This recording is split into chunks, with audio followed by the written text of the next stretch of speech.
امام شافعی فرماتے ہیں صحیح کر کے بناتے رہیے چلے حضرت کیوں تو ارشاد فرمایا یہ ایسی کستوری ہے جہاں بھی ذکر چھیڑ دو گے نا خوشبو پھیلتی چلی جائے گی، جہاں بھی ذکر چھیڑ دو گے خوشبو پھیلتی چلی جائے گی۔ مطرب سے کہو کہ چھیڑے ذرا اس جانے تمنا کا قصہ، فرقت کے بھیانک لمحوں میں کچھ دل کو سہارا ہو جائے۔ اللہ اکبر، میرے مصطفیٰ کی بات میں کر رہا تھا۔ قرآن کریم میں رب فرماتا ہے النبی اولا بالمؤمنین من انفسہم، اللہ فرماتا ہے نبی مومنوں کی جان سے بھی زیادہ قریب ہے۔ اب ذرا توجہ کیجیے گا، وہ دور یاد کیجیے گا موسیٰ علیہ السلام کا، کہ جب موسیٰ علیہ السلام 40 دن تک اپنے قوم سے دور رہے، اپنے بھائی حضرت ہارون سے کہا کہ میری قوم کا خیال رکھنا، میں 40 دن کے لیے جا رہا ہوں۔ توجہ کیجیے گا، وہ دور پر چلے گئے 40 دن تک اپنی قوم سے دور رہے۔ جب 40 دن کے بعد پلٹ کر آئے نا تو قوم نے بچڑے کی پوجا کرنی شروع کر دی۔ جب پلٹ کر آئے تو کیا دیکھا کہ قوم بچڑے کی پوجا کر رہی ہے۔ آپ نے اپنے بھائی ہارون کا گریبان پکڑا اور کہا کہ میں نے تجھ سے کہا تھا میری قوم کا خیال رکھنا، مگر یہ تو بچڑے کو پوجنے لگے ہیں، بچڑے کی پوجا کرنے لگے ہیں۔ اللہ اکبر، میں آپ سے پوچھنا چاہتا ہوں ہمارا اور آپ کا مقدر بھی کیا مقدر ہے؟ شاعر نے کہا تھا اپنا انداز زمانے سے جدا رکھتے ہیں، ہم تو محبوب پہ محبوب خدا رکھتے ہیں۔ فضل رب العلا، اور کیا چاہیے؟ مل گئے مصطفیٰ، اور کیا چاہیے؟ محمد جانا ہے، پیغمبر ہو تو ایسا ہو، رسولوں کی بشارت سے مبشر ہو تو ایسا ہو، امر توقیر کا سب کو معبر ہو تو ایسا ہو، ارے کیا ہم کو غلام کا مقدر ہو تو ایسا ہو۔ اللہ اکبر، حضرت موسیٰ علیہ السلام اپنی قوم سے کتنے دن دور رہے؟ 40 دن دور رہے۔ قوم نے کیا کیا؟ بچڑے کی پوجا کرنی شروع کر دی۔ مگر بارے مومنو، تم اپنے مقدر پر قربان ہو جاؤ، اپنے مقدر پر فخر کرو۔ 1400 سال ہو گئے ہیں، مصطفیٰ کے قدموں سے دور ہے، مگر ابھی تک بھٹکے نہیں ہیں۔ ایک رب کی عبادت کر رہے ہیں، ایک خدا کی عبادت کر رہے ہیں۔ اس کی وجہ یہ ہے رب فرماتا ہے کہ نبی مومنوں کی جان سے بھی زیادہ قریب ہے، نبی مومنوں کی جان سے بھی زیادہ قریب ہے۔ ہمارا پیغمبر تو ایسا ہے کہ ہم جہاں بھی جائیں گے ہماری جان سے بھی زیادہ قریب ہے۔ پیغمبر تو ایسا ہے کہ ہم جہاں بھی جائیں گے ہماری جان سے بھی زیادہ قریب ہے۔ اللہ اکبر، توجہ کیجیے گا، بتانے کا مقصد یہ ہے کہ دل میں مصطفیٰ کو بساؤ، دل میں مصطفیٰ کا پیار بساؤ۔ یاد رکھے بندہ دلہری اس وقت ہوتا ہے جب دل میں نبی آ جاتے ہیں، انسان طاقتور ہی اس وقت ہوتا ہے جب دل میں عشق مصطفیٰ آ جائے، اور جس کے دل میں عشق مصطفیٰ نہ ہو وہ بزدل ہوتا ہے، وہ بزدل ہوتا ہے۔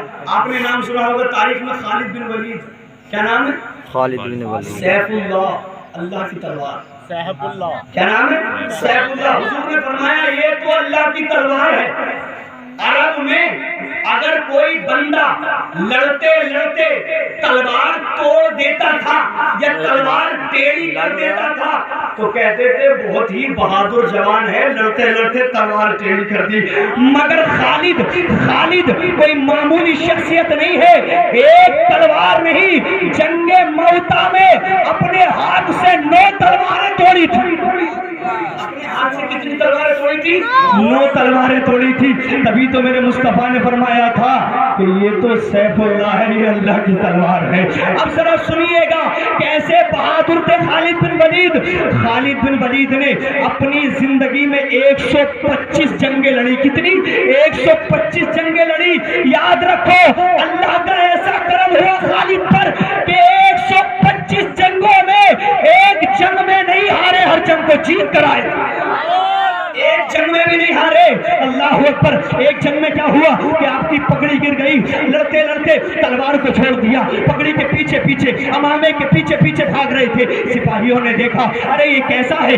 یہ خالد بن ولید ہے جس کا نام سن کر کے بڑے بڑے لوگ کانپ جایا کرتے ہیں، اس کو دیکھو جنگ چھوڑ کر کے پگڑی کے پیچھے بھاگ رہا ہے۔ تو لوگوں سے کہا تھا ارے تمہیں کیا پتا، جس دن سے مدینے والے کو دل میں بسا لیا ہے نا اور سچی محبت مدینے والے سے کر لی ہے، اتنی طاقت آ گئی ہے کہ تم جیسے 1000 نہیں لاکھ بھی آ جائے تو تنہا مقابلہ کر لوں گا۔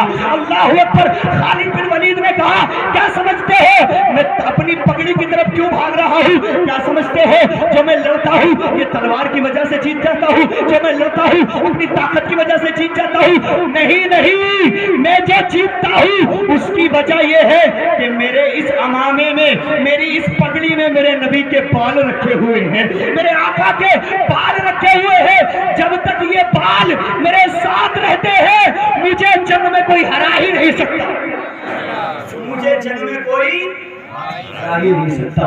اب بتاؤ نبی کے بالوں میں اتنی طاقت ہے تو عشق میں کتنی طاقت ہے؟ عشق رسول دل میں ہو تو قسم خدا کی بندہ اگر چھوٹے قد کا بھی ہو تو عالم یہ ہوتا ہے کہ بڑے بڑے لوگ نام سن کر کانپ جایا کرتے ہیں۔ مگر آج حال کیا ہے؟ اگر ہم سے، ہماری قوم سے، ہمارے بچوں سے، ہمارے اللہ اکبر گھر والوں سے نبی کی ہسٹری کے بارے میں پوچھا جائے تو ہمیں کچھ نہیں پتا۔ کبھی آپ نے اور ہم نے مطالعہ، ہم ذرا میں جو بات آپ سے کہوں آپ کوشش یہ کریں کہ اس پر عمل کریں، اس لیے کہ یہ جو آپ نے پروگرام کرایا ہے اس میں جو باتیں بتائی جائیں اگر آپ نے ان پر عمل کر لیا تو مقبول ہے۔ سبحان اللہ، اللہ اکبر۔ مگر حال کیا ہے؟ میرے آقا کی محبت یوں ہی نہیں آتی۔ کچھ لوگ کہتے ہیں یار اگر کہا جائے داڑھی رکھ لو تو کہتے ہیں کہ ابھی نہیں، ابھی نہیں، ابھی تو بچوں کی شادی بھی کرنی ہے۔ میں آپ سے پوچھنا چاہتا ہوں یہ بتائیے کوئی گارنٹی ہے آپ بچوں کی شادی کرنے تک زندہ رہو گے؟ کوئی گارنٹی ہے آپ کے پاس؟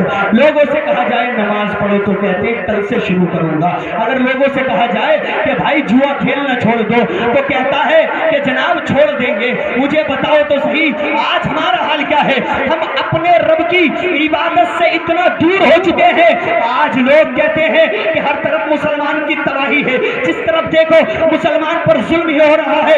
یاد رکھے اس کی وجہ یہ ہے ہم نے اپنے رب کے سامنے جھکنا چھوڑ دیا ہے، اپنے رب کے سامنے جھکنا چھوڑ دیا ہے۔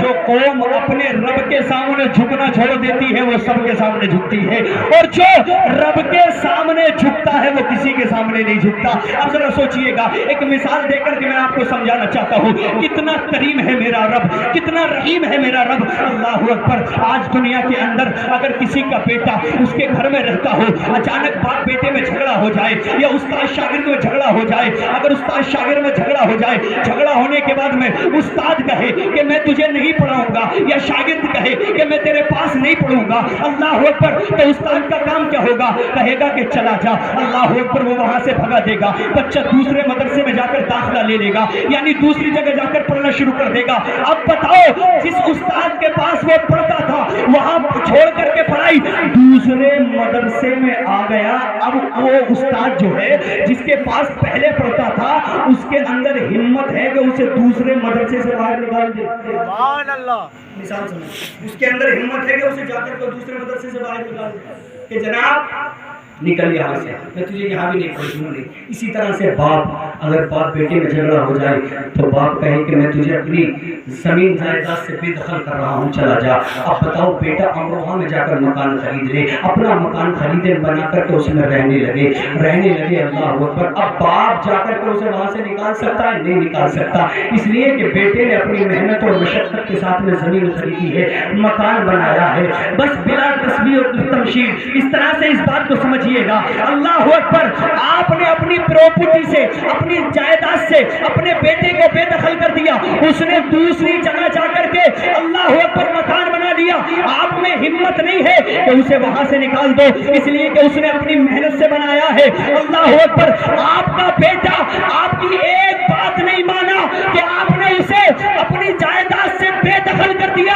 اب بتاؤ تم اپنے رب کی کتنی نافرمانی کر رہے ہو؟ 24 گھنٹے میں اپنے رب کی کتنی نافرمانی کر رہے ہو؟ فجر نہیں پڑھتے، ظہر نہیں پڑھتے، عصر نہیں پڑھتے، مغرب نہیں پڑھتے، عشاء نہیں پڑھتے، پتہ چلا 24 گھنٹے میں 5 نافرمانیاں تو یہ ہو گئی۔ اب بتاؤ باپ نے بے دخل کیا، بیٹے نے دوسری جگہ مکان خرید کر بنا لیا، مگر اگر میرے رب نے یہ کہہ دیا تو میرا کہنا نہیں مانتا، تو نے میری نافرمانی کی ہے، میری کائنات سے نکل جا۔ اب بتاؤ امریکہ جاؤ گے، افریقہ جاؤ گے، پاکستان جاؤ گے، ہندوستان کے کسی بھی صوبے میں چلے جاؤ گے، کہاں جاؤ گے؟ ہندوستان کے کسی کونے میں جاؤ گے وہاں بھی میرے رب کی حکومت ہے، اگر پاکستان جاؤ گے وہاں بھی میرے رب کی حکومت ہے، دنیا کے کسی بھی کونے میں چلے جاؤ ہر جگہ میرے رب کی حکومت ہے۔